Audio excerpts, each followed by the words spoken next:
जो लोग लड़ते थे उनको जेल में डाला जाता था, पर आज की तारीख में ऐसा है कि अपने हक के लिए लड़ने लग गए तो आपको जेल में उठा के डाला जाता है। मेरे को भी 3 बार डाला, आप लोगों को सब मालूम।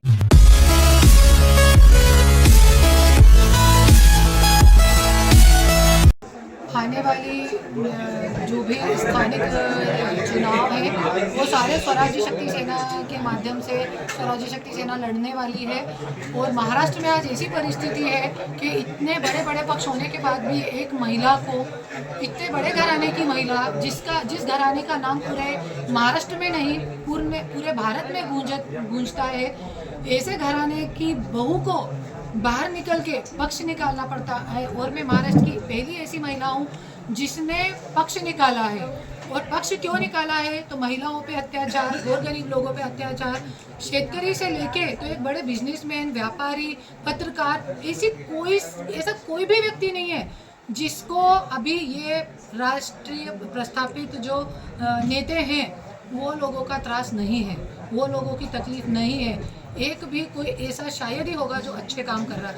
अभी जैसे आपने देखा, अभी तक भी जो शेतकरी लोग हैं उनको अनुदान नहीं मिला है, पर 1800 कोटी का अजीत दादा के बेटे ने 1800 कोटी का घोटाला करा है ना। 75,000 को बेटे ने 1800 कोटी का करा है ना, जमीन खरीद ली।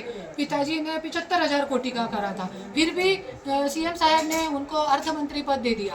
अरे चोर के हाथ में तुम तिजोरी की चाबी बार बार दे रहे हो, फिर बोल रहे हो कि मतलब ये ऐसा क्यों हो रहा है, फिर शेतकरी के लिए पैसा नहीं है। ये सभी जो मुद्दे हैं, आज हमारा देश जो है वो कृषि प्रधान देश है। आज जब हमारे देश का शेतकरी, हमारा किसान जब सशक्त नहीं होगा तो कैसे देश आगे बढ़ेगा।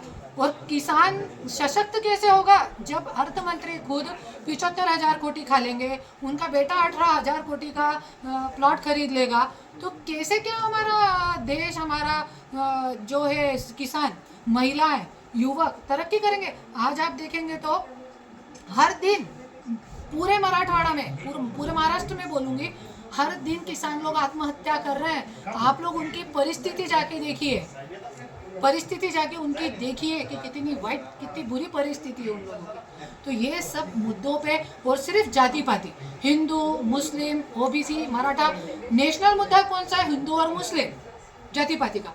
पर मराठवाड़ा लेवल पे ये नहीं चलता है, महाराष्ट्र लेवल पे ये नहीं चलता है, तो हिंदू को भी लड़वाने का काम ये पार्टियां कर रही है, ये नेता लोग कर रहे हैं।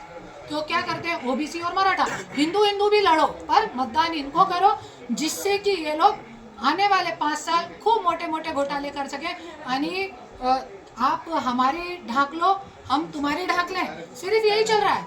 अभी 2 दिन पहले संपदा मुंडे का मुद्दा इतना गरमाई पे था, एकदम शांत हो गया। क्यों? न्याय मिल गया क्या? क्यों दब गया ये मुद्दा?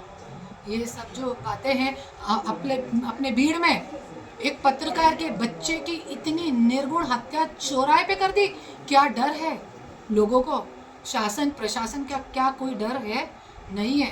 तो ये सब चीज़ों के लिए आज मैं भी शासन प्रशासन से न डरते हुए, पहले मैं बहुत डरती थी, मुझे 3 बार जेल में डाल दिया गया, मेरे को मारा गया, मेरी गाड़ी फोड़ी गई, फिर भी अब मेरा डर निकल गया। जैसे नेता लोग नहीं डरते वैसे मैं भी नहीं डरती, क्योंकि वो लोग तो बुरे काम के लिए नहीं डरते, मैं अच्छे काम के लिए नहीं डरती। और अब मैं अपने लोगों को न्याय दिलाने निकली हूँ। कहीं ना कहीं मेरे जैसा आने वाले समय में आगे कोई मेरे जैसी करुणा मुंडे कोई दूसरी ना हो, संपदा मुंडे कोई दूसरी ना हो, इसके लिए मैं लड़ाई के लिए निकली हूँ। ये मुस्लिम समाज को भी आपने उम्मीदवारी देने की बात कही है? हाँ, हमारी पार्टी में Muslim, Hindu, OBC, Maratha, SC, Christian, सबको हम उम्मीदवारी देंगे। नगर पालिका और सब जिला परिषद, पंचायत समिति, नगर पालिका, महानगर पालिका, आमदारगी, खासदारगी, सब में मैं उम्मीदवारी, सब जाति पाति के लोगों को मैं उम्मीदवारी देने वाला हूं। संग्राम जगताप और गोपीचंद पडळकर पर भी आपने जो है आज टीका की है, क्या वजह? गोपीचंद पडळकर और संग्राम जगताप जैसे जो लोग हैं, वो जब निवडणूक आती है तब बड़ी बड़ी बातें करते हैं और हिंदू मुस्लिम में झगड़े लगाते हैं, सिर्फ निवडणूक के टाइम पे ही। पर सीएम साहब की बीवी जब एक मुस्लिम व्यक्ति के साथ रील बनाती हैं तब उन लोग को तकलीफ नहीं होती, उस बात का विरोध नहीं करते।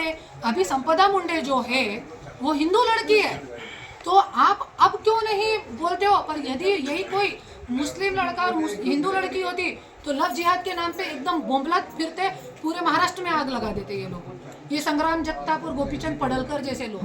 पर आज वही अपनी बच्ची हिंदू थी ना, तो अभी आओ ना आप उसके लिए रोड पे, जो निम्बाड़कर है, करो ना खुलासा, जे क्या बोलते हैं उसको, पोस्टमार्टम रिपोर्ट किसके लिए बदलते थे, वो अपना फिटनेस रिपोर्ट किसके कहने पे बदली जाती थी, निकालो। ये बात की जड़ों तक पहुंचना बहुत जरूरी है, नहीं तो ऐसी संपदा मुंडे बनती रहेंगी, ऐसी करुणा मुंडे होती रहेगी।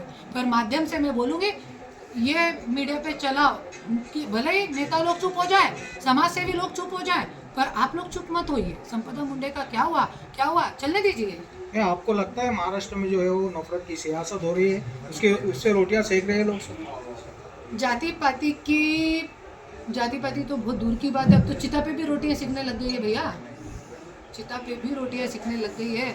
मुद्दा उछालते हैं, बिना न्याय कुछ मिलता नहीं है। अच्छा, तीसरी बात, सियासत की राजनीति जाति पाति की तो है ही है, उस पर तो सेकते ही हैं, पर राजकीय रोटियां चिता पे भी सेकते हैं। जिंदा व्यक्ति को न्याय दिलाने कोई नहीं आता। करुणा मुंडे आज 3 साल से ओरड़ रही है रोड पे। मैं राजकारणी नहीं थी, मैंने पक्ष खोले हुए 1.5 साल पहले खोला है। आप में से सब पत्रकार आए होंगे लोकसभा के इलेक्शन में, पहली मेरी पत्रकार परिषद थी, 1.5 साल पहले मैंने पक्ष खोला। पर 1.5 साल तक मैं न्याय मांगती रही, 1.5 साल भी नहीं, 2 साल तक न्याय मांगती रही। जिंदा व्यक्ति को न्याय कोई नहीं दिला रहा। छत्रपति शिवाजी महाराज, बाबा साहेब अम्बेडकर के संविधान वाले इस महाराष्ट्र में, इस भारत में जिंदा व्यक्ति को न्याय मिलना बंद हो चुका है। इसलिए मैं जिंदा हूँ, इस बात की मैं गवाही दे रही हूँ, सबूत दे रही हूँ, और इसलिए मैं अभी लोगों से भीख मांग रही हूँ कि जागो। आपकी पार्टी नहीं बोल सकती क्योंकि अचानक ही जो इलेक्शन लग गया है, और अभी कैसा है कि हमारी तैयारी भी कुछ नहीं थी, और फिर भी मैंने परभनी, लातूर और अभी ये अपना छत्रपति संभाजी नगर और इसके बाद भीड़, ये मेरे मेन टारगेट पे है। किस एजेंडे को लेकर आप अभी जनता के सामने आई है? किस एजेंडे को लेकर आप जनता के सामने आए हैं? विकास का मुद्दा यानी जो भ्रष्टाचार है वो खत्म करने का, और लोगों को सबसे पहले न्याय मिलना चाहिए।